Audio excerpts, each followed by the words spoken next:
जय श्री कृष्णा। श्री शिवाय नमस्तुभ्यम। प्रिय श्रोतागणों, भगवान विष्णु और माता लक्ष्मी की कृपा सदैव आप लोगों पर बनी रहे। आज आषाढ़ मास का दूसरा दिन और 13 जून तथा शुक्रवार का दिन है।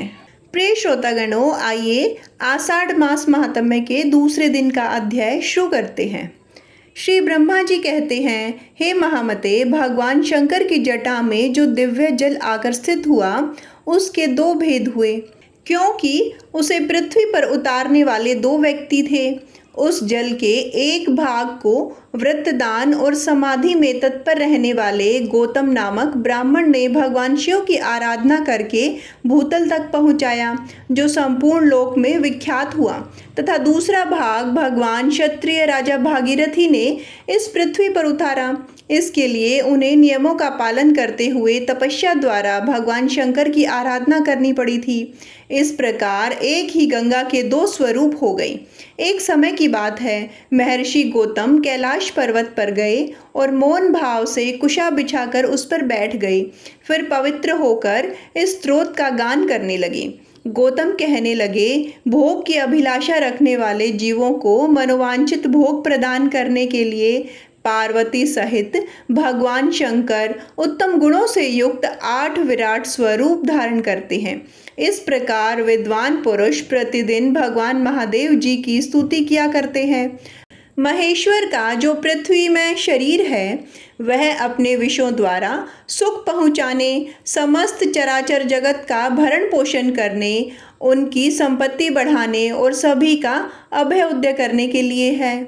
शांति में शरीर वाले भगवान शिव ने जगत की सृष्टि, पालन और संहार करने के लिए पृथ्वी के आधारभूत जल का स्वरूप धारण किया है। उनका वह लोक प्रतिष्ठित रूप सभी लोगों को सुख पहुँचाने तथा धर्म की सिद्धि करने का भी हेतु है।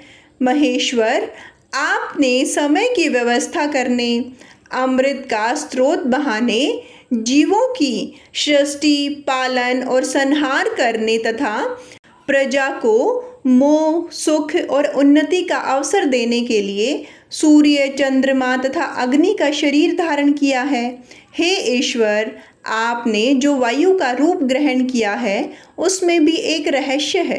सभी लोग प्रतिदिन बढ़ें, चलें, फिरें, शक्ति का उपार्जन करें, अक्षरों का उच्चारण कर सकें, जीवन कायम रखें और अनेक प्रकार के आमोद प्रमोद की सृष्टि हो, इसलिए आपका वह रूप है। हे भगवान, इसमें तनिक भी संदेह नहीं है कि आपने आपको आप ही ठीक ठाक जानते हैं। भेद के बिना ना कोई क्रिया हो सकती है, ना धर्म हो सकता है, ना अपने या पराये का बोध होगा, ना दिशा, अंतरिक्ष, द्युलोक, पृथ्वी तथा भोग और मोक्ष का ही अंतर जान पड़ेगा। अतः महेश्वर, आपने यह आकाश रूप ग्रहण किया है। धर्म की व्यवस्था करने का निश्चय करके आपने ऋग्वेद, सामवेद, यजुर्वेद, उनकी शाखाओं और शास्त्रों का विभाग किया है तथा लोक में भी इसी उद्देश्य से गाथाओं, स्मृतियों और पुराणों का प्रसार किया है। यह सब शब्द स्वरूप ही है।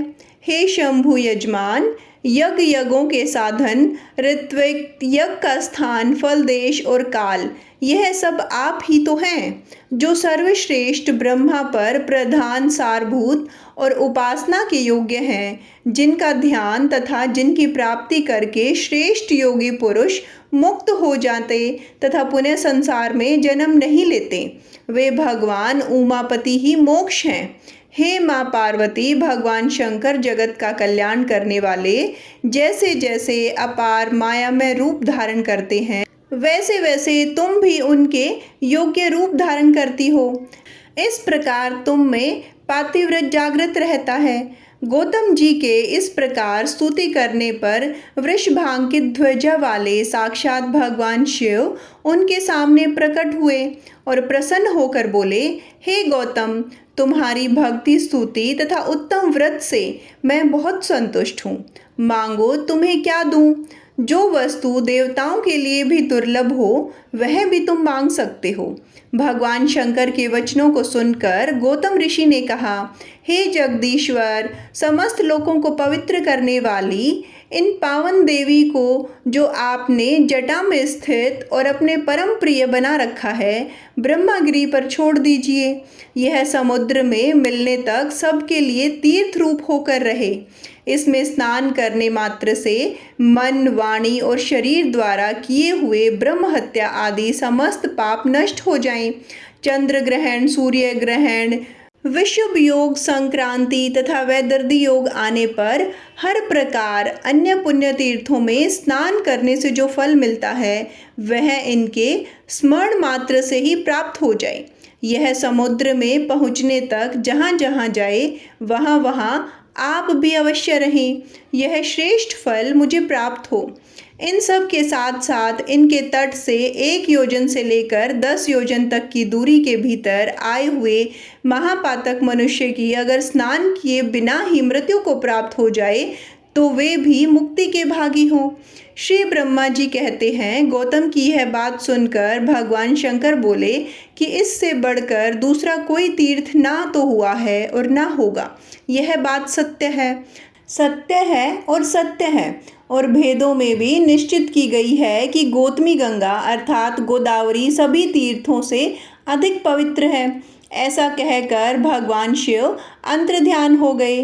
लोक पूजित भगवान शिव के चले जाने पर गौतम ने उनकी आज्ञा से जटा सहित सरिताओं में श्रेष्ठ गंगा को साथ लेकर देवताओं से घिरकर ब्रह्मगिरी में प्रवेश किया। उस समय महाभाग महर्षि ब्राह्मण तथा क्षत्रिय भी आनंद मग्न होकर जय जयकार करते हुए ब्रह्म ऋषि गौतम की प्रशंसा करने लगे। पवित्र और संयतित वाले गौतम ने जटा को ब्रह्मगिरी के शिखर पर रखा और भगवान शंकर का स्मरण करते हुए गंगा जी से हाथ जोड़कर कहा, 3 नेत्रों वाले भगवान शिव की जटा से प्रकट हुई माता गंगा, तुम सब अभिष्टों को देने वाली और शांत हो, मेरा अपराध क्षमा करो और सुखपूर्वक यहाँ से प्रवाहित होकर इस समस्त जगत का कल्याण करो। हे देवी, मैंने तीनों लोकों का उपकार करने के लिए तुम्हारी याचना की है और भगवान शंकर ने भी इसी उद्देश्य की सिद्धि के लिए तुम्हें दिया है। अतः हमारा यह मनोरथ असफल नहीं होना चाहिए। गौतम का यह वचन सुनकर भगवती गंगा ने उन्हें सहज स्वीकार कर लिया और अपने आप को 3 स्वरूपों में विभक्त कर स्वर्गलोक, मृत्युलोक और रसातल में फैल गई। स्वर्गलोक में उनके 4 रूप हुए, मृत्युलोक में वे 7 धाराओं में बहने लगी और रसातल में भी उनकी 4 धाराएं हुई। इस प्रकार एक ही गंगा के 15 आकार हो गए। गंगा देवी सर्वत्र है, सर्वभूत स्वरूपा है, सभी पापों का नाश करने वाली तथा संपूर्ण अभिष्ट वस्तुओं को देने वाली है। वेद में सदा उन्हीं के यश का गान किया जाता है। जिनकी बुद्धि अज्ञान से मोहित है वे मृत्युलोक के निवासी समझते हैं कि गंगा केवल मृत्युलोक में ही है, पाताल अथवा स्वर्ग में नहीं है।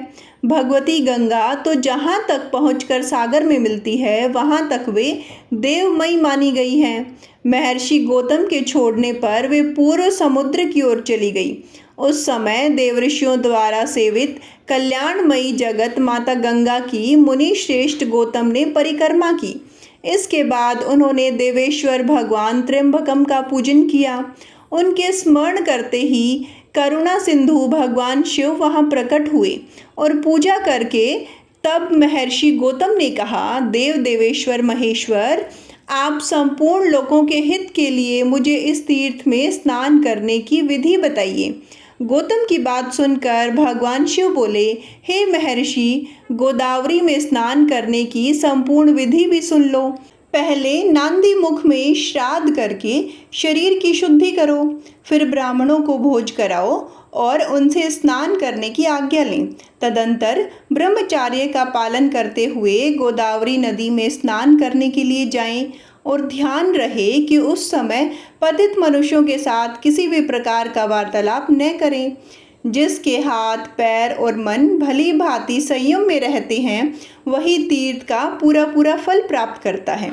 दुर्भावना का परित्याग करके अपने धर्म में स्थिर रहें और थके मांदे पीड़ित पुरुषों की सेवा करते हुए उन्हें यथा योग्य अन्न दें। जिसके पास कुछ नहीं है ऐसे साधुओं को वस्त्र और कंबल दें। भगवान विष्णु को तथा गंगा जी के प्रकट होने की दिव्य कथा सुने।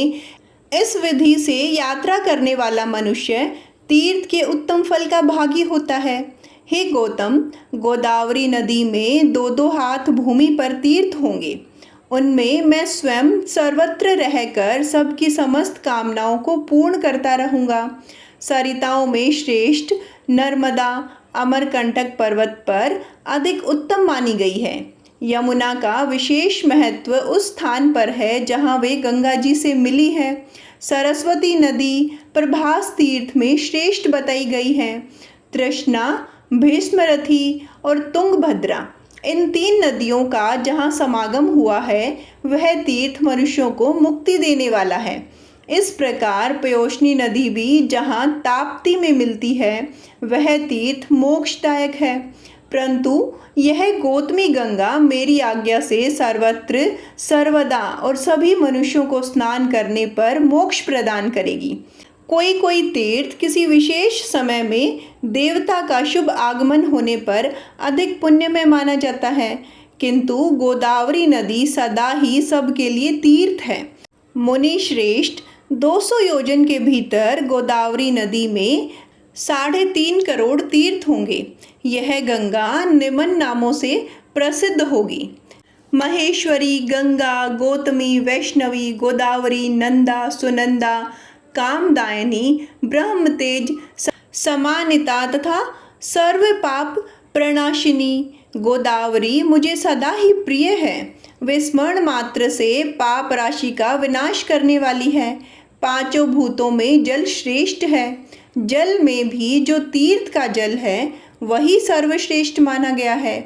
तीर्थ जल में भी भागीरथी गंगा श्रेष्ठ है और उनसे भी गौतमी गंगा श्रेष्ठ मानी गई है, क्योंकि वे भगवान शंकर की जटा के साथ लाई गई थी।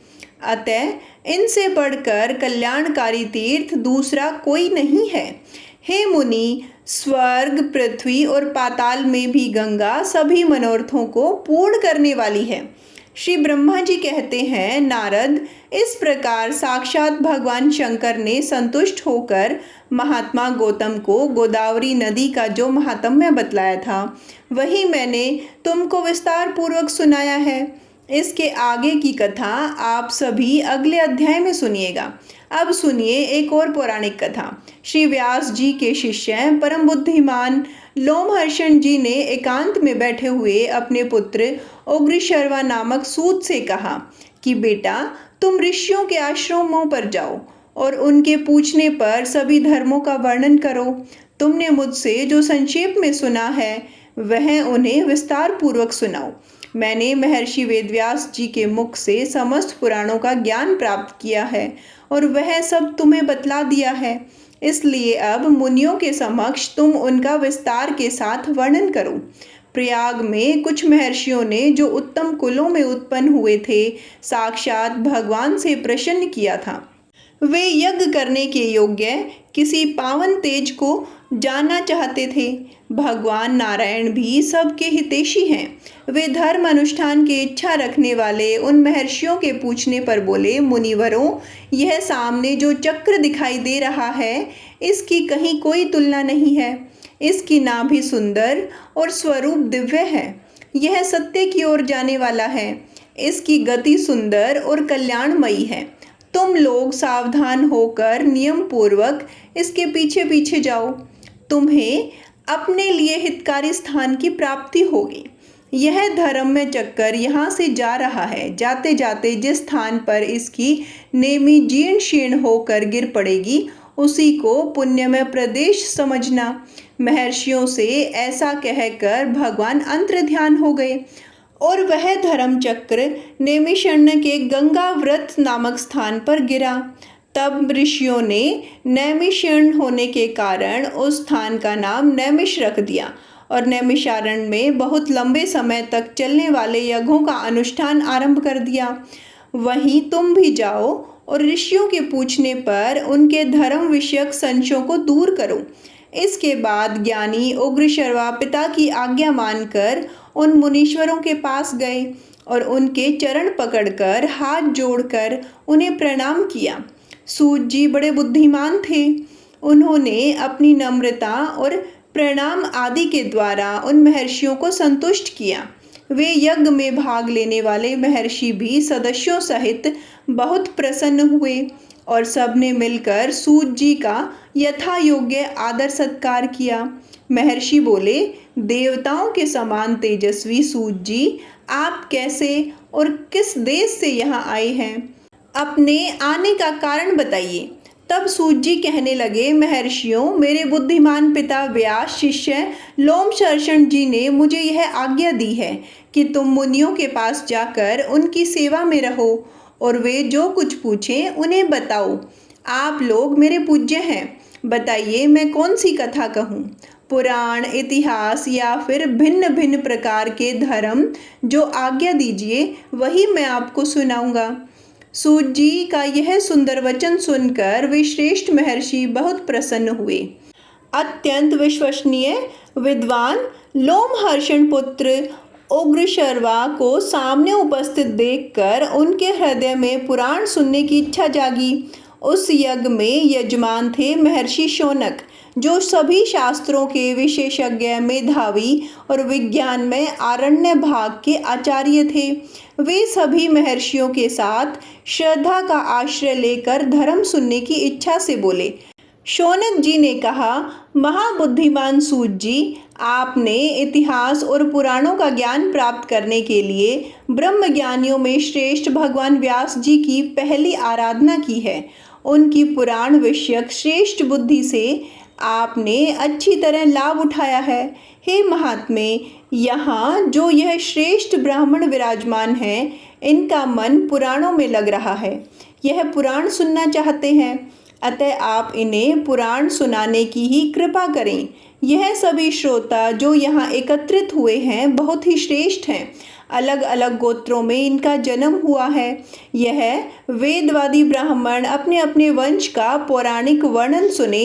लंबे समय तक चलने वाले यज्ञ को पूरा होने तक आप मुनियों को पुराण सुनाइए। महाप्राज्ञ, आप इन सब लोगों से पद्म पुराण की कथा कहिए। पद्म की उत्पत्ति कैसे हुई, उसमें ब्रह्मा जी का आविर्भाव किस प्रकार हुआ तथा कमल से प्रकट हुए ब्रह्मा जी ने किस प्रकार जगत की सृष्टि की, यह सब बातें इन्हें बतलाइए।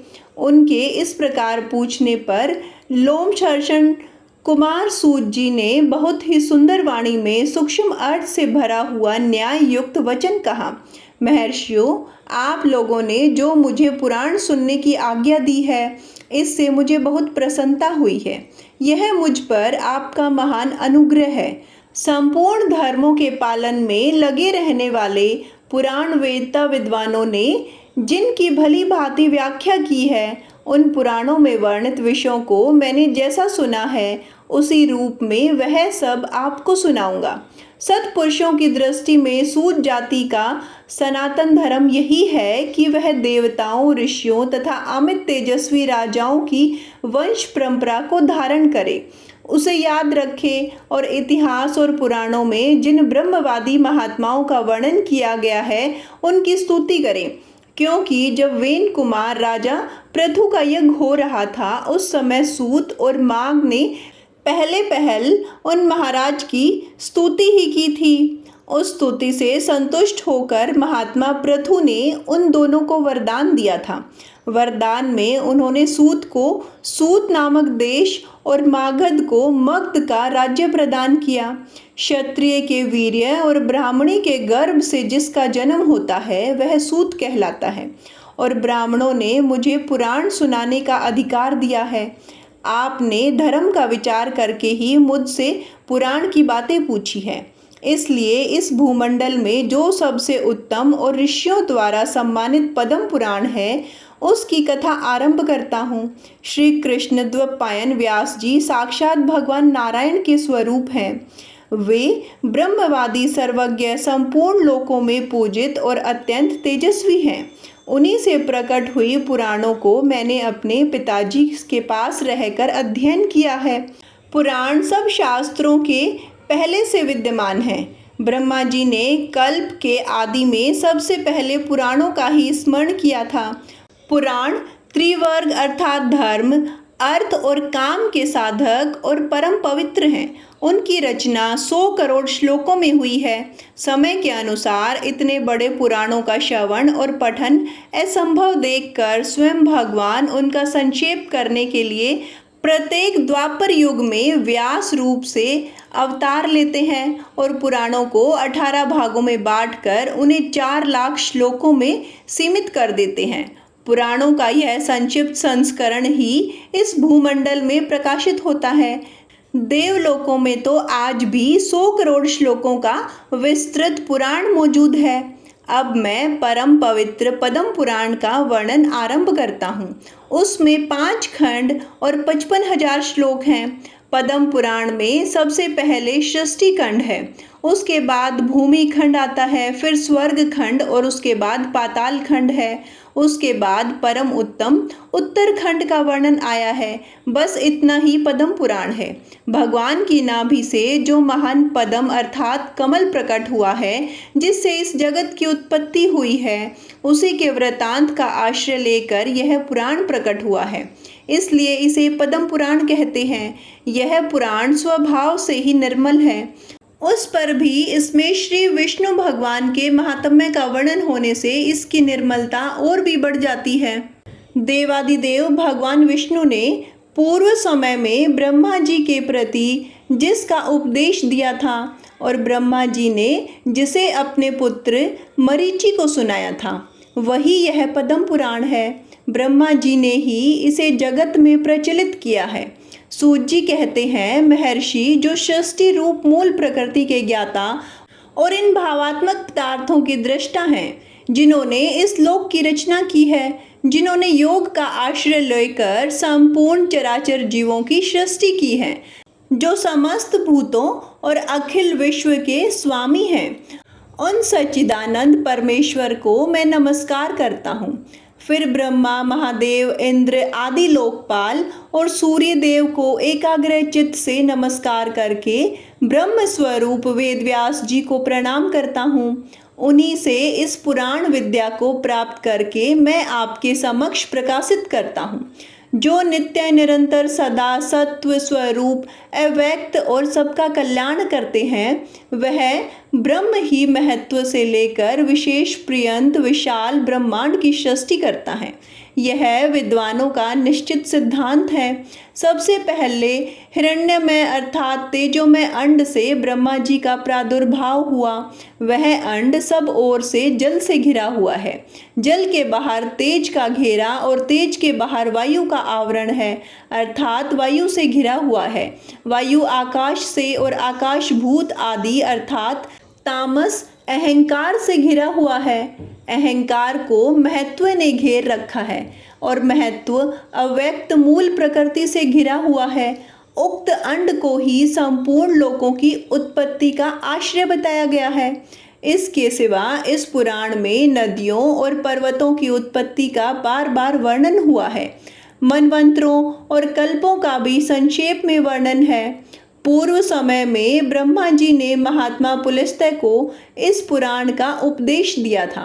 फिर पुलस्त्य ने इसे गंगा द्वार अर्थात हरिद्वार में भीष्म जी को सुनाया था।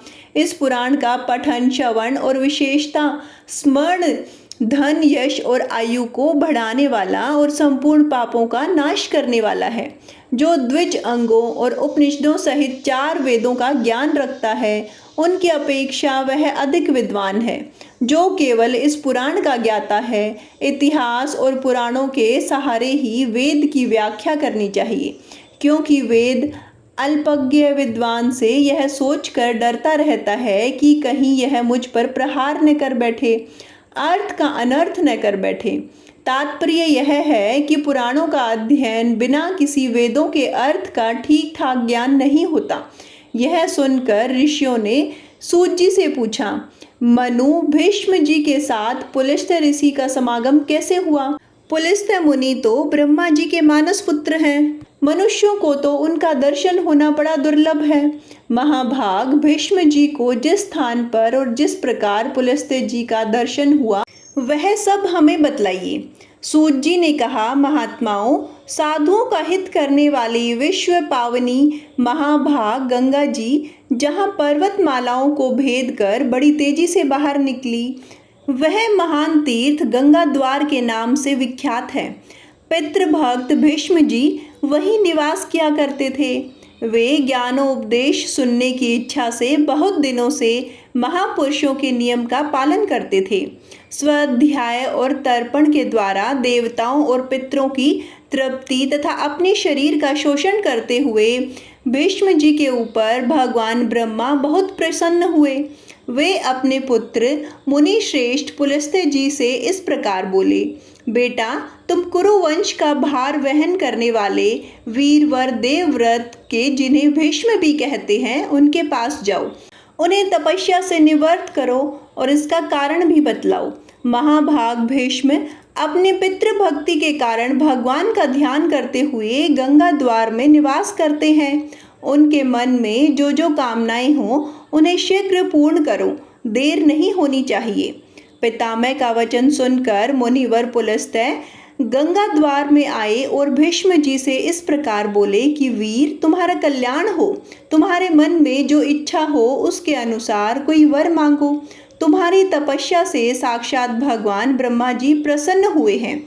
उन्होंने ही मुझे यहाँ भेजा है। मैं तुम्हें मनोवांछित वरदान दूंगा। पुलस्त्य जी का यह वचन मन और कानों को सुख पहुँचाने वाला था।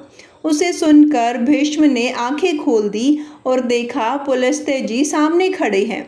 उन्हें देखते ही भीष्म जी उनके चरणों में गिर पड़े और उन्होंने अपने संपूर्ण शरीर से पृथ्वी का स्पर्श करते हुए उन मुनि श्रेष्ठ को साष्टांग प्रणाम किया और कहा, भगवन, आज मेरा जन्म सफल हो गया।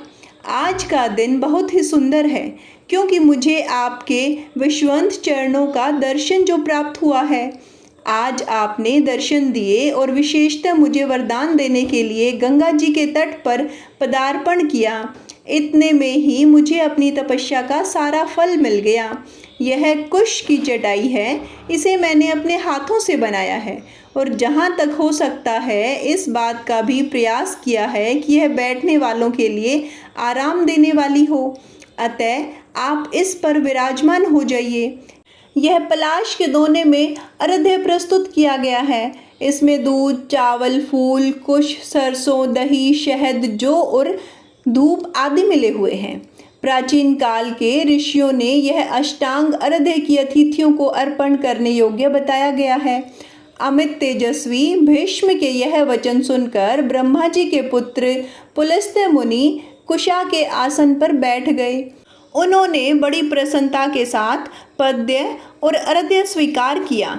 भीष्म जी के इस शिष्टाचार से उन्हें बड़ा संतोष हुआ। वे प्रसन्न होकर बोले, महाभाग, तुम सत्यवादी, दानशील और सत्य प्रतिज्ञ राजा हो। तुम्हारे अंदर लज्जा, मैत्री और क्षमा आदि सद्गुण शोभा पा रहे हैं। तुम अपने पराक्रम से शत्रुओं का दमन करने में समर्थ हो। साथ ही धर्मज्ञ, कृतज्ञ, दयालु, मधुरभाषी, सम्मान के योग्य, पुरुषों को सम्मान देने वाले, विद्वान, ब्राह्मण, भक्त और साधुओं पर स्नेह रखने वाले हो। वत्स, तुम प्रणाम पूर्वक मेरी शरण में आए हो, अतः मैं तुम पर बहुत प्रसन्न हूँ। तुम जो चाहे पूछो, मैं तुम्हारे प्रत्येक प्रश्न का उत्तर दूंगा। तब भीष्म जी ने कहा, भगवान, पूर्व समय में भगवान ब्रह्मा जी ने किस स्थान पर रहकर देवता आदि की सृष्टि की थी, यह मुझे बतलाइए। उन महात्माओं ने कैसे ऋषियों तथा देवताओं को उत्पन्न किया, कैसे पृथ्वी बनाई, किस प्रकार आकाश की रचना की और किस प्रकार इन समुद्रों को प्रकट किया, भयंकर पर्वत, वन और नगर कैसे बनाए, मुनियों, प्रजापतियों, श्रेष्ठ सप्तऋषियों और भिन्न भिन्न वर्णों को, वायु को, गंधर्वों, यक्षों, राक्षसों, तीर्थों, नदियों, सूर्य आदि ग्रहों तथा तारों को भगवान ब्रह्मा ने किस प्रकार उत्पन्न किया, इन सब बातों का वर्णन कीजिए। प्रिय श्रोतागणों, तब पुलस्त्य जी ने भीष्म जी के सामने जिस प्रकार वर्णन किया उसका वृतांत आप अगले अध्याय में जरूर सुनिएगा। आज की कथा यही संपन्न होती है। धन्यवाद।